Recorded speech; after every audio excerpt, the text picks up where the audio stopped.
Hello everyone, कैसे हैं आप सभी। तो ज़िंदगी में ना किसी भी चीज़ की अति खराब होती है।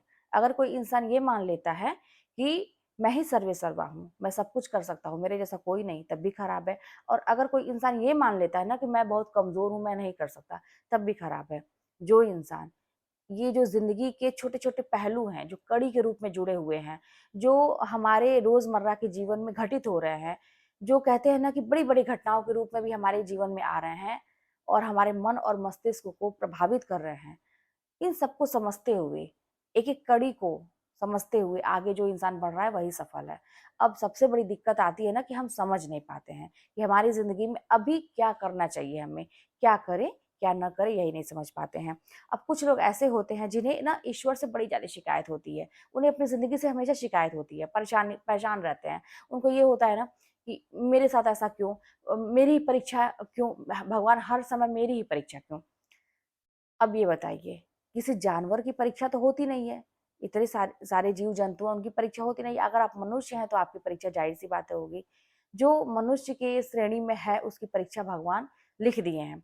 अब राम जी को ले लीजिए, माँ सीता को ले लीजिए, क्या उन्होंने कभी परीक्षा नहीं दी? उसमें उन्होंने अपने जो जीवन की बड़ी-बड़ी जो परीक्षाएँ हुई, आप तो जानते ही हैं सारी कहानी, उसमें वो किस तरह सफल हुए, कितनी शिद्दत से उन सारे काम को किया। 14 वर्ष का वनवास हुआ, तो उसमें कोई शिकायत नहीं, ह सारे काम किए जो उस समय उनकी ज़िंदगी माँग रही थी उनसे, उन्होंने किया। श्री कृष्ण भगवान का देखिए, क्या उन्होंने अपने जीवन में संघर्ष नहीं किया? किया।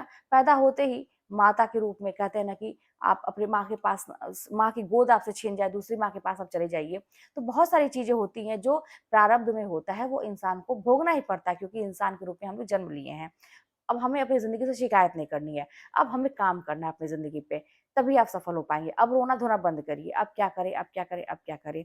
जैसे ना मेरे पास जो कमेंट आते हैं, वो यही होता है ना कि ज़िंदगी हमें बहुत निराश कर दे रही है, क्या करें? देखिए, ज़िंदगी अगर निराश कर रही है तो आपको उसमें आशा की किरण आपको भरना है। कैसे? एक सूरज जो होता है, सुबह जब निकलता है तो इतने सारे अंधकार रहते हैं, आकाश में इतने अंधकार फैले रहते हैं। उसकी किरण निकलते ही सारे अंधकार दूर हो जाते हैं, एक नया सवेरा होता है। तो हमारी ज़िंदगी में भी तो नया सवेरा हो रहा है। अब आप ये सोचिए ना कि हमें क्या करना है? हम अपने जीवन में नया सवेरा कैसे ला सकते हैं? उसके लिए ना कुछ नियम आपको फॉलो करने पड़ेंगे। वो आपको अपने जीवन के जो कहते हैं ना कि जो मतलब किसी भी वजह से वो नियम ब्रेक नहीं होने चाहिए। आपको ये नहीं होना चाहिए कि चलो यार आज नहीं कल, आज नहीं कल। पहला तो यही वाला सबसे कहते हैं ना कि इस ये जो नियम है कि आज नहीं कल, जो कल पे टालने की जो आदत होती है हमारी, इसको बदलने की बहुत ज़रूरत है। क्योंकि अक्सर इंसान आप देखेंगे ना आलस एक ऐसी चीज़ है कि आज नहीं कल, इसकी वजह से बहुत पीछे होता है और मैं तो ये मानती हूँ ना कि सारी चीज़ें जो हम नहीं करते हैं, जैसे कोई भी चीज़ करने से पहले 10 बार सोचना कि करेंगे तो क्या होगा, वो क्या कहेगा, वो क्या कहेगा, ये कहीं न कहीं से ना ये आलस जो है ना, उसी का कहते हैं ना कि ये दूसरा रूप है, इसी की वजह से हम नहीं करना चाहते हैं। हम ये सोचते हैं, हम करें भी, अगर हमें उसमें सफलता नहीं मिलेगी तो क्या होगा, हमारी मेहनत बेकार जाएगी। वो कह देगा तो क्या होगा, वो कह देगा तो क्या हुआ? जो इंसान इस चीज़ से नहीं डरता है कि हमें करना पड़ेगा तो क्या हुआ? अगर मैं ये काम शुरू कर रहा हूँ, अगर सफलता नहीं भी मिली तो कोई बात नहीं, तब की बात तब देखेंगे। इस निडरता के साथ वो आगे बढ़ेगा, अपने आलस को त्यागेगा, वो इंसान आगे बढ़ जाता है। तो कहीं न कहीं से ये जो आलस्य है ना, हमारे जीवन में हमको बहुत पीछे कर देता है। आज से आप अपना आलस त्यागिए ना, आज से, अभी से। जब आपको मन करे कि नहीं करना है, अभी मूड नहीं कर रहा है, अभी मेरी तबीयत ठीक नहीं है, अभी ये नहीं है, वो नहीं है, बहुत निराशा है जीवन में, सोच-सोच के परेशान हुए बैठे हैं, सारी चीज़ों को किनारे करिए, कहीं एकदम किनारे करिए, सोचना बंद करिए। अब इस पे फ़ोकस करिए ना कि अब करें क्या आगे? अब हमें सफल होने के लिए करना क्या है? किताब उठाए हैं, पढ़ाई करना है, पढ़ना शुरू करिए, बिना किसी चिंता के। देखिए, जो जीवन में होना है, वो होगा।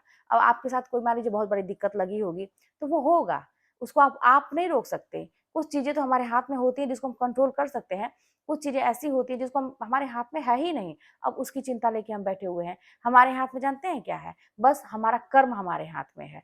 अब उसका रिज़ल्ट क्या होगा वो हमारे हाथ में नहीं है। अब आप चाहेंगे कि नहीं सब कुछ हम ही कर लें, तो ये ऐसा नहीं होता। कुछ सच्चाई को स्वीकार करना चाहिए। अब जैसे क्या होता है, हम लोग ना एक टाइम पे कुछ ना कुछ गलती तो ऐसा किए रहते हैं जिसकी सज़ा हम बाद में भुगतते हैं।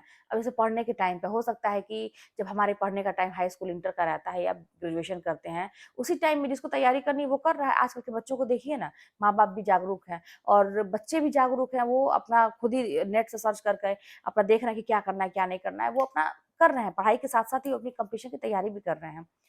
कहीं न कहीं से हम लोग पीछे रह गए इस चीज़ में, ठीक है, अब इस चीज़ को स्वीकार करना पड़ेगा कि भाई जब समय था, तो हमने ये चीज़ नहीं किया, हमने अपना मन कहीं और लगा लिया। अब उसका खामियाज़ा तो वो तो भुगतना ही पड़ेगा।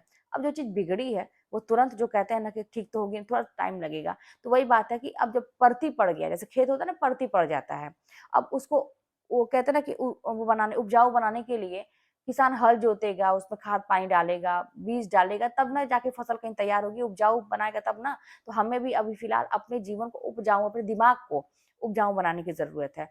कैसे होगा? थोड़ा-सा टाइम लगेगा। लेकिन एक भी दिन अगर आप मिस करेंगे, अपने ये प्रैक्टिस जो आपको रोज़ करनी है कि हमें अपने जीवन को सुधारना है, अच्छी आदतों को लाना है, आलस्य को त्यागना है। बस आलस्य को त्याग के देखिए, आपको रात में टाइम मिलता है, रात में पढ़िए। जैसे मेरे पास कमेंट आता है कि मैं 6-7 घंटे लगातार काम करती हूँ, बच्चे हैं मेरे, उसके बाद में शरीर थक जाता है, ठीक है। अब देखिए जब थकान होती है ना, हमारे मन में पता नहीं कहाँ से, जैसे बचपन से ही हम सुने हैं ना, इतने घंटे सोएँगे तभी हमारी थकान दूर होगी, ऐसा बिल्कुल भी नहीं है। आप बहुत ज़्यादा थक जाते हैं, मैं मानती हूँ। मैंने ये सब एक्सपेरिमेंट अपने ऊपर मैंने किया है, तो मैं आपको बताती हूँ कि घंटों की नींद आप थोड़े समय में पूरी कर सकते हैं। बहुत ठीक है, बहुत आप थके हुए हैं, आप आधा घंटा निकाल लीजिए, रेस्ट करना ज़रूरी है, मैं बिल्कुल भी नहीं कह रही हूँ कि रेस्ट करना ज़रूरी नहीं है। आप आधा घंटा निकालिए, 1 घंटा निकालिए, लेकिन नियम से। अब ये नहीं कि आप सोए तो आप घोड़ा बेच के सो जाइए, अब आपको ये लगे कि चलो यार कल देखते हैं, बड़ी तेज़ नींद आ रही है। वहीं पे आपका ना जो ये कहते हैं आलस्य जो आप त्यागने वाले हैं, इसका परिचय वहीं पे मिलता है कि जब आप आराम कर लिए 1 घंटा, शरीर आपकी जितना आपको उसको चाहिए था एनर्जी मिल चुकी, वो रिलैक्स हो चुका है।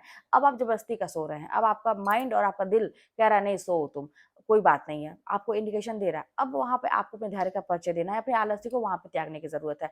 अगर उसी टाइम में आप चादर फेंक के या तुरंत बिस्तर से खड़े हो गए कि नहीं भाई 1 घंटा हो गया मुझे उठना है। आपके जो सपने हैं आपके ऊपर इस तरह से हावी हैं कि ये जो आलस्य आ रहा है ना, मन कह रहा है कि नहीं ये काम करो, कुछ गलत चीज़ कह रहा है, वो करने ही नहीं दे रहा है क्योंकि आपके सपने आपके ऊपर हावी हैं, आपको करना है, उसको पाना है। तो समझिए ना कि सफलता की पहली सीढ़ी पे आप चढ़ना शुरू कर दिए और धीरे-धीरे अभ्यास करेंगे तो पहली, दूसरी, तीसरी, तीसरी आप अपनी मंजिल तक पहुँच जाएँगे। सब कुछ अभ्यास पे निर्भर करता है। कितना भी बड़ा सिलेबस होता है, अभ्यास करिए, वो भी क कम हो जाता है। घर के सारे काम होते हैं, हम क्या करते हैं? क्या हमें रोटी बेलनी बचपन से आ जाती है? नहीं, हम शुरुआत में अगर बेलना शुरू करें तब भी सही से नहीं बेल बेल पाते हैं। लेकिन धीरे-धीरे जब प्रैक्टिस करते हैं तो वो रोटी हमसे गोल होने लगती है। सब्ज़ी बनाने नहीं आता है, घर में कोई और काम करने नहीं आता, झाड़ू लगाने नहीं आता है, लेकिन जब कोई भी इंसान जब करना शुरू करता है तो वो करने लगता है। हम ही लोग सोचिए ना कैसे थे, अब कितने ज़्यादा समझदार हो गए, कितनी ज़िम्मेदारियाँ आ गई, सारे काम कर सकते हैं। एक टाइम था कि मैं भी नहीं कुछ कर पाती थी, जैसे एक था कोई भी कुछ कहता था तो वो काम बिगड़ ही जाता था, नहीं कुछ तो ट्रे ही गिर जाता था, कोई कप कह ले जाने के लिए तो कप ही गिर जाता था। जो इंसान नहीं काम करेगा उसके साथ ऐसा ही होता है, लेकिन आज की डेट में पूरा घर सँभाले हुए हैं, तो इसीलिए आप सब कुछ मैनेज कर सकते हैं। अपना करियर भी कर सकते हैं, घर-परिवार को भी कर सकते हैं, अपने कोई भी काम कर सकते हैं आप, सब कुछ हैंडल कर सकते हैं। अभ्यास पे डिपेंड करता है। समय 24 घंटे के होते हैं, कम नहीं होते हैं। आप ये जो अपने दिमाग में मत बैठाइए कि मैं इतने घंटे काम करके आई हूँ, थकी हुई हूँ। उसको रिलैक्स करना सीखिए। जो नींद है ना, जो 6 घंटे की नींद है, 10 घंटे की नींद आपको आदत है लेने की, उसको धीरे-धीरे, धीरे-धीरे कम करना शुरू करिए। आप देखेंगे कि आपकी बॉडी एडजस्ट हो जाएगी और कुछ टाइम के बाद आपको बिल्कुल भी कुछ ऐसा फ़ील नहीं होगा कि नहीं मैं कुछ बहुत ज़्यादा मेहनत कर रही हूँ। और दिमाग में ये नहीं लाना है कि भैया मैं बहुत ज़्यादा मेहनत कर रही हूँ। आपको हमेशा ये लगना चाहिए कि करने वाले बहुत कुछ कर रहे होंगे, मेरे अभी थोड़ा-सा और मुझे और करना चाहिए। आज मैं इतना ज़्यादा मेहनत की हूँ तो कल के डेट में मुझे थोड़ा-सा और करना है। हमेशा ग्रो करते रहिए, अपने आपकी जो मेहनत है, जो आप समय दे रहे हैं अपने सक्सेस पाने के लिए, उसमें 5 मिनट, 10 मिनट ही सही लेकिन डेली उसमें मतलब कहते हैं ना उसको बढ़ाना चाहिए। आप ये मत सोचिए कि आप ही मेहनत करें, दुनिया में करने वाले बहुत कुछ कर रहे हैं। तो इस सच्चाई को स्वीकार करिए और शिकायत करना बंद करिए ज़िंदगी से, सबके साथ है। अगर आप मनुष्य हैं तो परीक्षा आपकी होगी। तो इस चीज़ को समझेंगे, सक्सेस आपको मिलेगी। चलिए मिलते हैं नेक्स्ट वीडियो में, कोई बात होगी तो कमेंट के माध्यम से बताइएगा।